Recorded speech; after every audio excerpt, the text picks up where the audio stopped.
Hello. So I wanted to do an update on the DTR, Docker Trusted Registry Restore and backup procedures using all externally signed certs without using the --UCP and secure TLS. Wanted to make sure that all of the TLS functionality was actually, all the certs were fully verified. And this is all in the gist that will be updated in the show notes. So starting out, what I did is I started with a web CA to create a CA. And that's ca.docker.life. I then created ucp.docker.life underneath it. And as a subject alternative name, I've added dtr.docker.life. Just wanted to make sure it was simple. I had one set of certs to work with.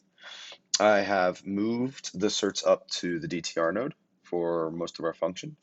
It'll just kind of streamline some of the functions and commands. Going to our instructions, what we need to do now is we need to update the certs on UCP and then go ahead and configure it. Looking over here, here's our UCP. Let's go into admin settings. And let's go ahead and go to certificates. And for the private key, let's go ahead and just click upload. And I've got it here, so it's UCP key. For the server cert, UCP pen. And for the CA, ca.pen. What we're going to do is we're going to also, since we're here, we're going to go ahead and cat orig, and this is our client CA, so we can do it all in one shot, which is nice. Let's go ahead and hit save. Okay, that'll take a second for the web servers to reconfigure. And yep, so it's rekeyed. And see, it says does not trust UCP.docker.life. We'll go ahead and accept that. And while that's loading, we can go ahead and look at the cert itself. View certificate. And notice it's UCP.docker, and our common name from the issuer is the CA. Cool. So that worked as we expected. Now that we have the client CA as well added, we can go under admin. We can create a new client bundle. We can use add an existing. I always call it PKI. And I can cat cert.pen. So this is my public key for my user. Go ahead and paste that in there.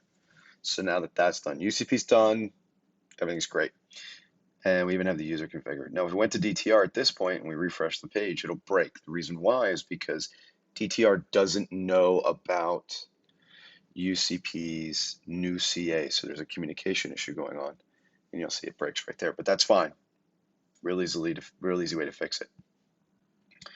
So if we go now, we go to the DTR server. What we're going to do is we're going to run this command, and this command is not only going to enable PKI, the enable client cert auth, right? Cat origin.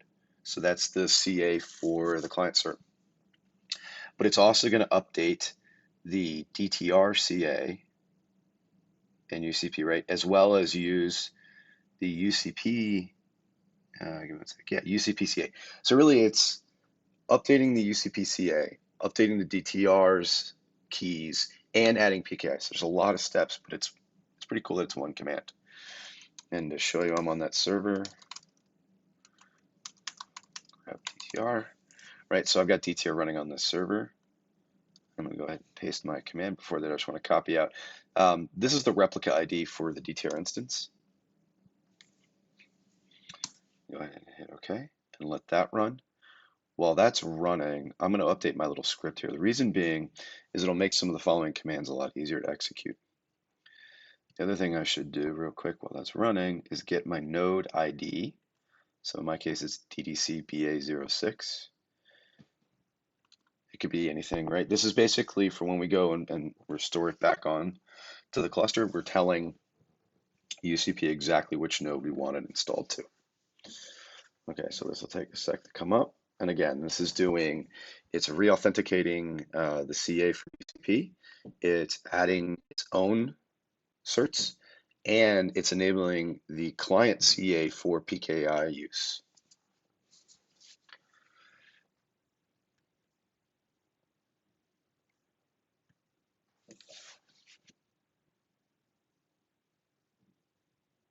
Cool, done.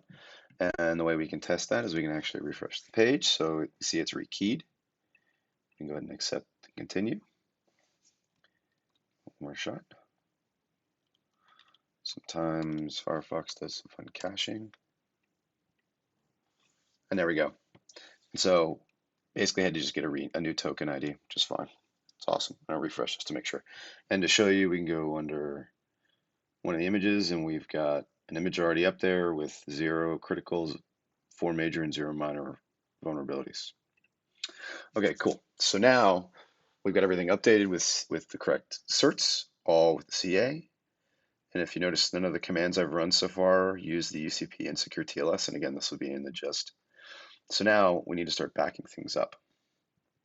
So let's go ahead and run the backup command. And I'll run it here in the PKI directory.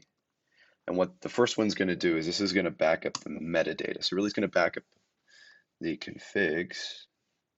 Did I fat finger something?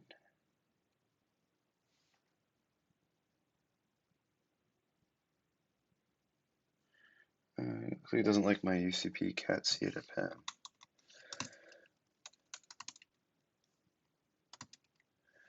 Yay, hotel Wi-Fi. Yeah, I see it at pen there. Oh, I think I see it. Sometimes when you copy and paste,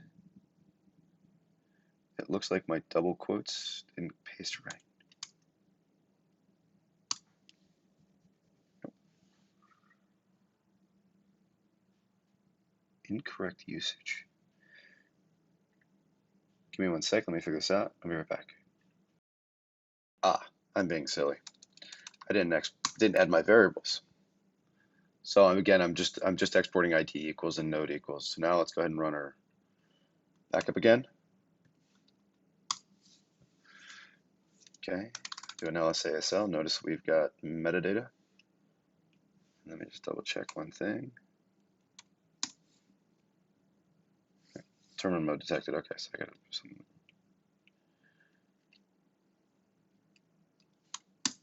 Go. And again, all these commands will be running in the gist. They'll be updated in the gist shortly. Okay, well that's running. That'll be done in a sec. It doesn't take long. And again, this is creating the metadata. So if we do an LSASL, we'll see that we've got quite a bit of metadata there. Now we also need to back up the data. And what this is going to do is this is literally going to back up the var lib docker volume that's responsible for the data, where the actual images are stored. So we do an LSASL, and again, we can see we've got a large data. Now that we've got that done, what we need to do is we need to go ahead and remove, actually I need T here. We can go ahead and destroy the DTR instance. That way we're kind of wiping it clean and kind of simulating the node's gone, and then we're going to bring it back. So this is running right now, so it'll take a sec. And then we get to do the restore. Clean up this command. I like simplicity sometimes. Okay, that's done. If we want to see it, we can go ahead and refresh, and it's not there. We can do a docker ps grab DTR, and that's gone. Okay, so let's go ahead and do the restore procedure. What we need to do first is put the Docker volume in the correct place. So we're going to go ahead and do the untar, and that puts it back. And then what we're going to do is we're going to go ahead and push in the metadata restore. And this will take a sec, because what this is basically doing is it's installing DTR and then doing a restore of all the configs, aka all the metadata. So we'll watch this for a second.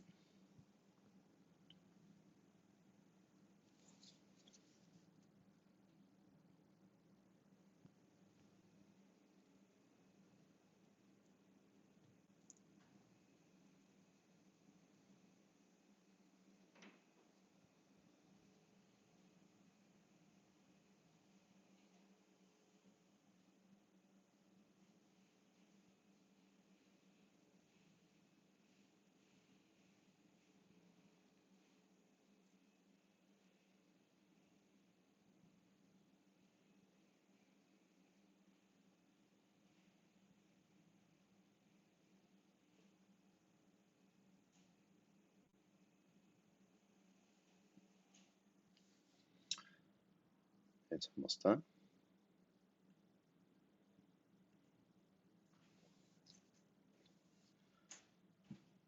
It looks like it's doing its last pass of reconfiguring right now.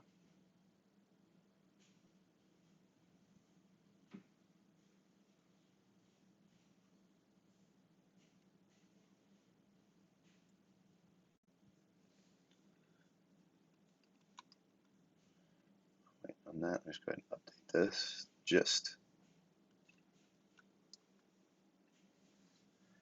cool.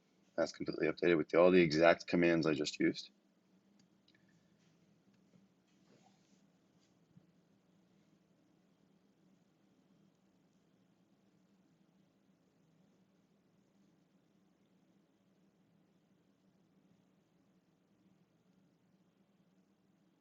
Okay, done. Let me go ahead and refresh my page. So it does have to re-download the vulnerability database. And just to kind of prove the point on that, so we go to security, we go ahead and hit sync, and then it'll download in the background. We can go back to repositories and notice I was able to log in. Now it's updating. I can go to Flask rebuild, I can go to tags. There's my image. Okay. One of the things I didn't show, and I'll do it real quick, is going to private browsing mode. And I'm going to go to the configs, just add in my P12 import, and it's in a different directory. Oh, it's under PKI. Super secret password. There's my PKI added. Now if I go to dtr.docker.life, it asks me for my cert. And here we go. Notice I don't have a sign-up. So I'm fully PKI'd in my private browsing mode using my P12 on a fully restored Docker trusted registry, talking to UCP. All the commands were done with the appropriate TLS certs passed into the commands. Everything works 100%. Have a good day.